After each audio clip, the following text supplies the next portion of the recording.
बच्चों आज हम हल करने जा रहे हैं क्वेश्चन नंबर 6 एक्सरसाइज 11.3 पाठ 11 पृष्ठीय क्षेत्रफल और आयतन। प्रश्न क्या है देखिए, एक लंबवृत्तीय शंकु का आयतन 9856 सेंटीमीटर क्यूब है। यदि इसके आधार का व्यास 28 सेंटीमीटर है तो ज्ञात कीजिए पहला शंकु की ऊंचाई, दूसरा शंकु की तिर्यक ऊंचाई और तीसरा शंकु का वक्र पृष्ठीय क्षेत्रफल। तो ये एक पूरा कंप्लीट क्वेश्चन है जिसमें कि आपको सारी चीजें पूछी जा रही हैं। तो कैसे करेंगे देखिए, सबसे पहले हमें डायग्राम बनाना है शंकु का, ठीक है। अब इसमें जो जो चीजें आपको दे रखी हैं, एक तो हमें शंकु का क्या दिया हुआ है, आयतन दिया हुआ है। दूसरा इसका जो आधार होता है वो कैसा होता है बच्चों, वृत्ताकार होता है। इसका आधार क्या होता है, तो इस वृत्त का क्या होगा, एक व्यास होगा।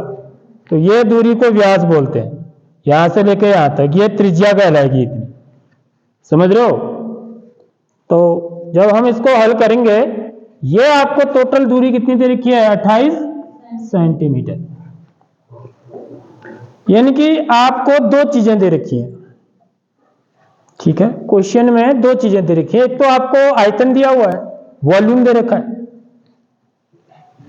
ठीक, आयतन को वॉल्यूम बोलते हैं अंग्रेजी में।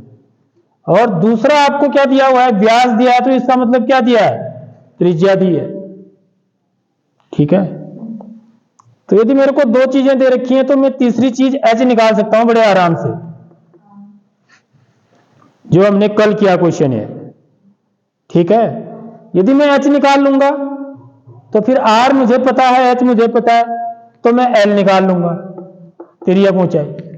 ये इसकी ऊंचाई होती है, ये इसकी तिर्यक ऊंचाई होती है, ठीक है। ये ऊंचाई है शंकु। उसके बाद मेरे को जब l भी पता लग गया, r मुझे पता है, तो मैं इसका वक्र पृष्ठीय क्षेत्रफल भी निकाल लूंगा, संपूर्ण पृष्ठीय क्षेत्रफल भी निकाल सकता हूं।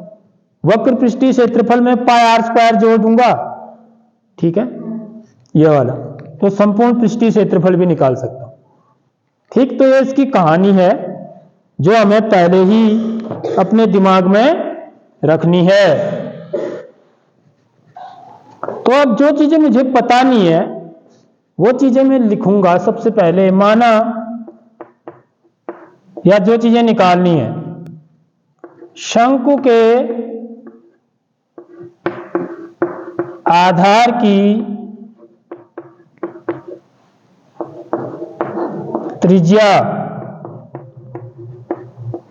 बराबर r सेंटीमीटर था। शंकु की ऊंचाई, शंकु की ऊंचाई h सेंटीमीटर तथा तिर्यक ऊंचाई, तिर्यक ऊंचाई कितनी है बच्चों, l सेंटीमीटर है,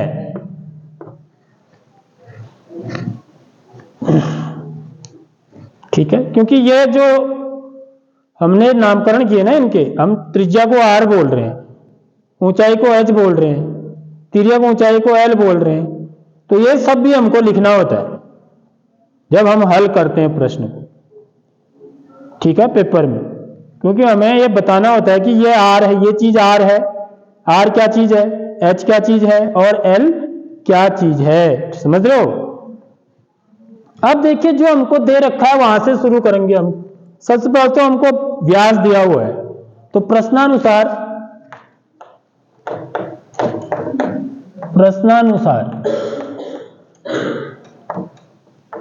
व्यास क्या होता है बच्चों, त्रिज्या का दुगना, ठीक है। व्यास बराबर क्या दे रखा है आपको, 28 सेंटीमीटर। तो इसलिए त्रिज्या बराबर त्रिज्या r बराबर क्या हो जाएगा, व्यास बट्टे 2,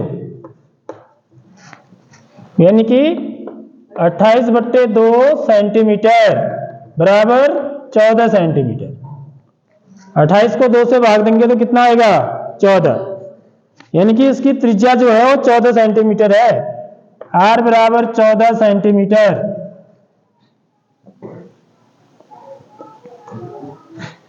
अब फिर से प्रश्नानुसार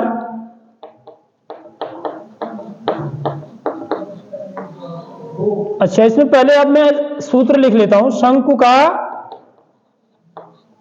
आयतन, क्योंकि आयतन दिया हुआ है ना, शंकु का आयतन कितना दे रखा है बच्चों, 9856, 9856 सेंटीमीटर की घात 3। तो जबकि सूत्र के अनुसार शंकु का आयतन कितना होता है, इसलिए 1/3 पाई r स्क्वायर h, यह इसके बराबर हो जाएगा। ये तो समीकरण बनाई थी, यह किसके बराबर होगा, 9856 के बराबर। यहां से 1/3 पाई का मान 22/7 गुणा r का मान कितना है 14, 14 का वर्ग गुणा h बराबर 9856।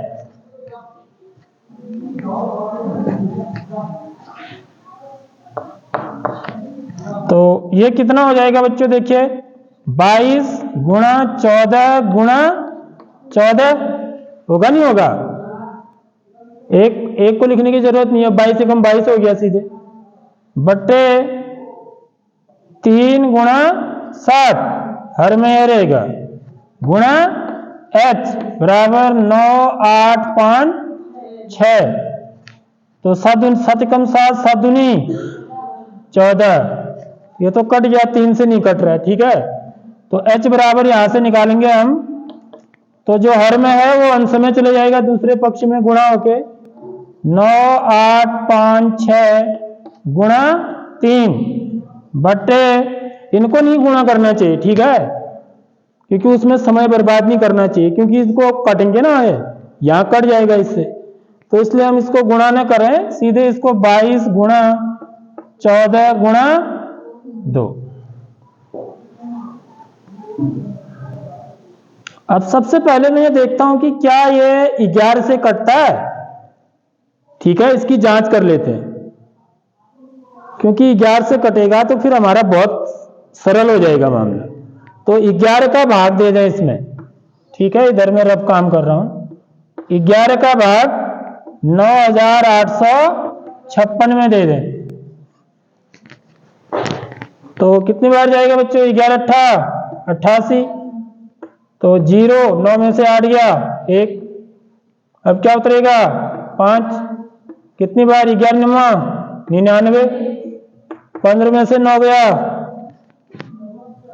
6, समझ रहे हो बात, 9 में से 9 घटा 0, क्या उतरेगा 6, 11 6 86, देख लो जा रहा है ना बात। तो ये कटा मेरा 11 से, 11 दूनी 22, 11 से इसको काटा तो कितना आ गया 896, 896। अब आप चाहें तो इसको भाग भी दे सकते हो, ठीक है, देखते हैं, 14 दूनी 28, अच्छा 14 से कटता नहीं कटता, थोड़ा सा इसकी भी जांच कर लेते हैं। तो 14 का भाग 8 9 6 में दे दें, कितनी बार जाएगा 64, 84, घटाएंगे तो 5 आएगा, उतरा 6, तो को 56, देख लो कटा ना, 14 से 14 कम 14 कितनी बार कट गया 64 बार, अब तो पूरा ही कट रहा भाई है, ठीक है। तो 2 दूनी 4, 2 को 2 से गुणा करेंगे तो कितना आएगा 4, 4 का भाग 64 में चला जाता है ना, कितनी बार जाएगा 4 का भाग 64 में, 4 कम 4 5 6 2 24 बन गया, 4 6 16 चौको 64 होता नहीं होता है। तो बच्चों देखो h निकल गया मेरा, कितना आ गया h बराबर, यह 16 बचा, यहाँ पर 3 बचा, 16 गुणा 3 बराबर कितना, h बराबर कितना आ गया 48 सेंटीमीटर। तो इसकी जो ऊंचाई होगी वो 48 सेंटीमीटर होगी। ठीक है,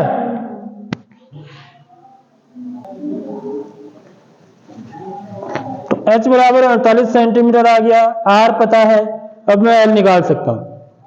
ठीक है, अब क्योंकि l वर्ग बराबर क्या होता है बच्चों, यहां पर यह समकोण त्रिभुज बनता है, तो समकोण त्रिभुज में यह आधार है, लंब है, यह कोण है। तो पाइथागोरस प्रमेय हम यहां पर अप्लाई करेंगे, तो l square equal to R square plus H square. तो यहां से l का वर्ग बराबर r का वर्ग 14 का वर्ग धन h स्क्वायर 48 का स्क्वायर। ठीक है, तो l स्क्वायर बराबर हो जाएगा 14 का वर्ग कितना हुआ, 56 का 6 हासिल 5 14 कम 14 और 5 19, 196 हो गया। 48 का वर्ग निकालना है तो 48 गुणा 48 करेंगे। ठीक है, तो 8 8 64 का 4 हासिल 6, 8 को 32, 32 और 6 38, 4 8 32 का 2 हासिल 3, 4 को 16, 16 और 3 19, 4 8 और 2 10 का 0 हासिल 1, 9 3 11, सॉरी 9 3 12 और 1 13 का 3 हासिल 1, 1 1 का 2। ठीक है, 8 और 10 का 0 हासिल 1, 9 3 12 13 का 3 हासिल 1। इसको 2 बार कहीं भी चेक करना चाहिए, कहीं गलत ना होकर। 2304। तो l स्क्वायर बराबर कितना आ गया बच्चों, 6 4 10 का 0 हासिल 1, 9 और 1 10 का 0 हासिल 1। ठीक, 3 और 1 4 और 1 5 2, 2500 आ गया है। तो l बराबर क्या हो जाएगा, वर्गमूल 2500। ठीक है, और 2500 का वर्गमूल कितना हुआ बच्चों, बताओ, कोई बच्चा बता सकता है, कोई बच्चा बता सकता है। 25, ये क्या हुआ, 25 गुणा 100 हुआ ना। देखो तरीका बता रहा हूं, नहीं पता है तो 25 गुणा 100 ऐसे लिख सकते हैं इसको। हरी बात समझ में। तो 25 का वर्गमूल कितना होता है, 25 का अलग से निकाल लो, 100 का अलग से निकाल लो। समझ रहे हो बात, 25 गुणा 100 हुआ ना 2500। तो 25 का वर्गमूल कितना हुआ 5, 100 का वर्गमूल कितना होता है 10। देख लो, ऐसे निकाल सकते हैं आप। तो बराबर कितना आ जाएगा 5.50। तो तिर्यक ऊंचाई कितनी आ गई 50 सेंटीमीटर। वैसे भी जब 2 जीरो होंगे ना बच्चों तो याद रख लीजिए, तो जब वर्गमूल निकालते हैं तो 1 जीरो आ जाता है। देख लो, आया नहीं आया। और 25 का वर्गमूल 5, तो डायरेक्ट भी निकाल सकते हैं। इसका वर्गमूल आपको वैसे निकालने की जरूरत नहीं है, डायरेक्ट आप इसका वर्गमूल 50 लिख सकते हैं। कि 50 गुणा 50 करो तो 2500 आएगा, आएगा नहीं आएगा। 50 गुणा 50 करेंगे आप तो कितने जीरो लग जाएंगे 2 जीरो, 25। समझ रहे हो नहीं समझ रहे हो। तो 50 का वर्ग है। तो मैंने अपनी सारी चीजें निकाल ली, इसमें त्रिज्या भी निकाल ली है, तिर्यक ऊंचाई भी निकाल ली है। ठीक है, अब तीसरी चीज निकालनी है इसमें, थर्ड पार्ट जो बोल रहा है। अब क्या बोल रहा है, शंकु का वक्र पृष्ठीय क्षेत्रफल। शंकु का वक्र पृष्ठीय क्षेत्रफल कितना होता है बच्चों, पाई आर एल होता है। तो पाई का मान कितना हुआ 22/7, गुणा आर कितना है 14 गुणा एल कितना है 50 सेंटीमीटर स्क्वायर। ये सेंटीमीटर स्क्वायर में होगा, क्षेत्रफल है। तो 7 से 7 दूनी 14, 50 दूनी 100, 22 गुणा 100 2200 centimetre square. This is the answer.